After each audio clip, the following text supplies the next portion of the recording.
നമസ്കാരം, press line ന്യൂസിലേക്ക് സ്വാഗതം. ഹൈറിച്ച് മണി ചെയിനിൽ വൻ തട്ടിപ്പ്. 1630 കോടി രൂപയുടെ തട്ടിപ്പ് നടത്തുന്ന police report. Cherpu SI Sreelal S Thrissur ജില്ലാ സെഷൻ കോടതിയിൽ സമർപ്പിച്ച റിപ്പോർട്ടിലാണ് വമ്പൻ കണ്ടെത്തൽ. കേരളം കണ്ട ഏറ്റവും വലിയ തട്ടിപ്പാണെന്നാണ് പോലീസ് പറയുന്നത്.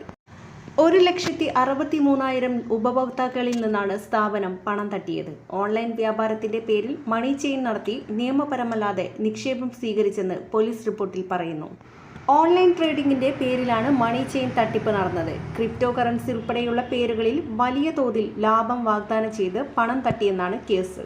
തൃശൂർ ചേർപ്പ് പോലീസ് സ്റ്റേഷനിലാണ് കേസ് രജിസ്റ്റർ ചെയ്തിട്ടുള്ളത്. സ്ഥാപനത്തിന്റെ MD തൃശൂർ ചേർപ്പ് സ്വദേശി KD പ്രതാപനെ അറസ്റ്റ് ചെയ്തിട്ടുണ്ട്.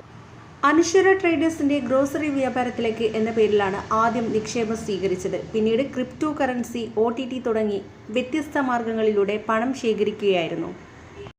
ഉപഭോക്താക്കളുടേതായി 1,63,000 IDകളാണ് ഹൈറിച്ചിനുള്ളത്. ഇതിൽ നിന്നാണ് 1630 കോടി രൂപയുടെ തട്ടിപ്പ് നടന്നിട്ടുണ്ടാകാമെന്ന വിലയിരുത്തലേക്ക് പോലീസ് എത്തിയത്.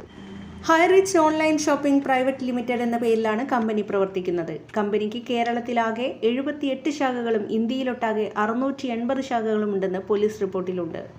ക്രിപ്റ്റോ കറൻസി വ്യാപാരം 80 വിദേശ രാജ്യങ്ങളിൽ നടത്തിയിട്ടുണ്ട്. 12 ലക്ഷം പേരാണ് ഹൈറിച്ചിന്റെ OTT ഉള്ളത്. നിരവധി സാങ്കേതിക കാര്യങ്ങൾ ഉൾപ്പെട്ടതിനാൽ സാങ്കേതിക സഹായവും അന്വേഷണത്തിന് കൂടുതൽ സമയം വേണമെന്ന് ചേർപ്പ് പോലീസ് ആവശ്യപ്പെട്ടിട്ടുണ്ട്. അതേസമയം കേന്ദ്ര ഏജൻസികൾ അന്വേഷണം ഏറ്റെടുക്കുന്നതാകും നല്ലതെന്ന സൂചനയും പോലീസ് റിപ്പോർട്ടിലുണ്ട്.